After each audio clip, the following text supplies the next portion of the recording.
വന്യമൃഗങ്ങൾ ഇനിയും മനുഷ്യജീവനെടുക്കരുത്. സിറാജ് ഡെയിലി പ്രസിദ്ധീകരിച്ചത്. വന്യജീവി ആക്രമണം പൊടുന്നനെ ഉണ്ടായതല്ല, അത് കാലങ്ങളായി സംഭവിക്കുന്നുണ്ട്. അപ്പോഴെല്ലാം താത്കാലിക പരിഹാരമാണ് ആലോചിച്ചത് എന്നതിനാൽ കൂടിയാണ് ഇപ്പോഴും അത് തുടരുന്നത്. സംസ്ഥാനത്ത് വന്യജീവി ആക്രമണം വീണ്ടും രൂക്ഷമാകുകയാണ്. കഴിഞ്ഞ 8 വർഷത്തിനിടയിൽ സംസ്ഥാനത്ത് 180 പേരാണ് കാട്ടാന ആക്രമണത്തിൽ കൊല്ലപ്പെട്ടത്. 2024 മാത്രം കാട്ടാനയാക്രമണത്തിൽ മരിച്ചത് 12 പേരാണ്. ഒരാഴ്ചക്കിടെ സംസ്ഥാനത്ത് 4 പേരുടെ ജീവനെടുത്തു കാട്ടാനകള്.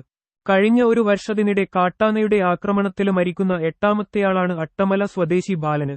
വന്യജീവികളുടെ ആക്രമണത്തിനിരയായി അപകടം സംഭവിച്ച എത്രയോ വാർത്തകൾ വേറെയുമുണ്ട്. കൊല്ലപ്പെടുന്നത് മനുഷ്യരാണ്. കാടിനോട് ചേർന്ന് ജീവിതം നയിക്കുന്നവരാണ് അവരിൽ മിക്കവരും. ഓരോ മരണത്തിന് പിറകെയും ജനം ഏതാനും മണിക്കൂറുകൾ പ്രതിഷേധിക്കും. മാധ്യമങ്ങൾ 1-2 ദിവസം വാർത്തകൾ നൽകും.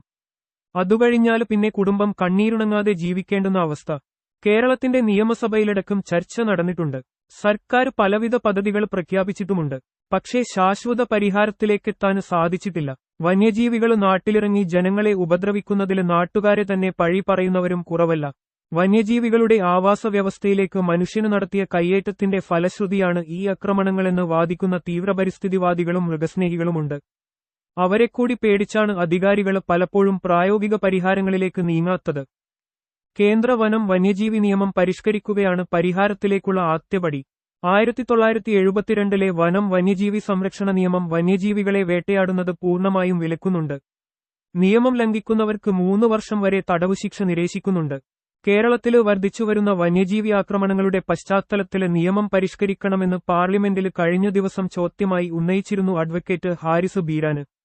നിയമപരിഷ്കരണം കേന്ദ്രത്തിന്റെ അജണ്ടയിൽ ഇല്ലെന്നും വന്യജീവി സംരക്ഷണവും നിയന്ത്രണവും സംസ്ഥാന വിഷയമെന്നുമാണ് കേന്ദ്രം നൽകിയ മറുപടി.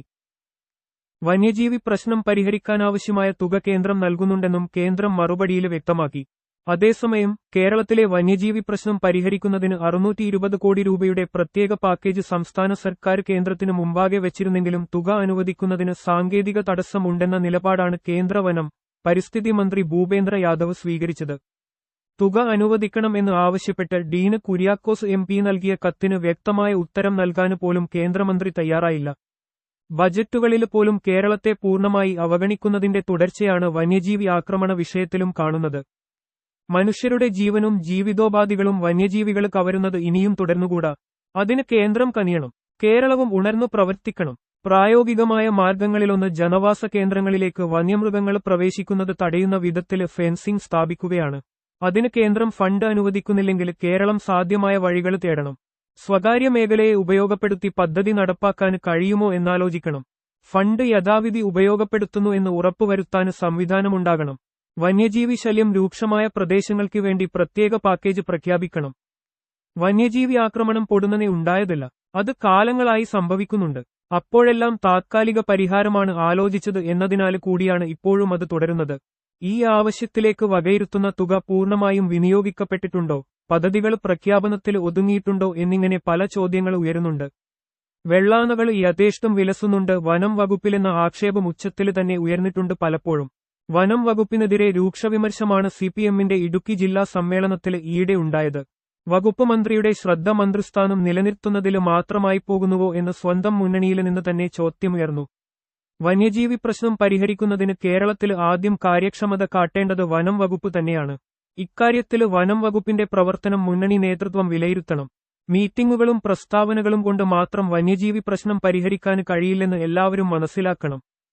വകുപ്പിലെ ഉദ്യോഗസ്ഥരുടെ അലംഭാവവും വിമർശിക്കപ്പെടണം. നിരവധി ആളുകൾ വന്യജീവി ആക്രമണത്തിൽ കൊല്ലപ്പെടുമ്പോഴും ഉയർന്ന ഉദ്യോഗസ്ഥർ എത്ര പേര് സംഭവസ്ഥലം സന്ദർശിക്കാറുണ്ട്? തിരുവനന്തപുരത്തിരുന്ന് നിരേശങ്ങൾ കൊടുക്കുന്നതിനപ്പുറം എന്ത് ഇടപെടലാണ് ഇവരുടെ ഭാഗത്തു നിന്നുണ്ടാകുന്നത്? എന്താണ് ശരിയായ പ്രശ്നമെന്നോ മതിയായ പരിഹാരം എന്താണെന്നോ പോലും അന്വേഷിക്കാൻ സമയം കിട്ടാത്ത ഉന്നതോദ്യോഗസ്ഥർ കീഴ്ജീവനക്കാരെ ജനങ്ങളുടെ പ്രതിഷേധത്തിന് മുന്നിലേക്ക് തള്ളിവിടുകയാണ് ചെയ്യുന്നത്. ശാശ്വത പരിഹാരത്തിലേക്ക് വനം വകുപ്പിനെയും ഭരണകൂടത്തെയും എത്തിക്കുന്നതിന് പൗരസമൂഹവും അവർക്കിടയിലെ സംഘടനകളും ശക്തമായ സമ്മർദ്ദം ചെലുത്തണം. വന്യജീവി സംഘർഷം രൂക്ഷമായ ജില്ലകളിലേക്ക് IAS ഉദ്യോഗസ്ഥനെ സ്പെഷ്യൽ ഓഫീസറായി നിയമിക്കട്ടെ. ഇത്തരം സന്ദർഭങ്ങളിൽ നിയമത്തിനകത്തുനിന്നുകൊണ്ട് സാധ്യമാകുന്നതെല്ലാം ചെയ്യാൻ അദ്ദേഹത്തിന് അധികാരവും നൽകട്ടെ. ജനങ്ങളുടെ കണ്ണിൽ പൊടിയിടുന്ന നടപടികളല്ല ഇനിയാവശ്യം.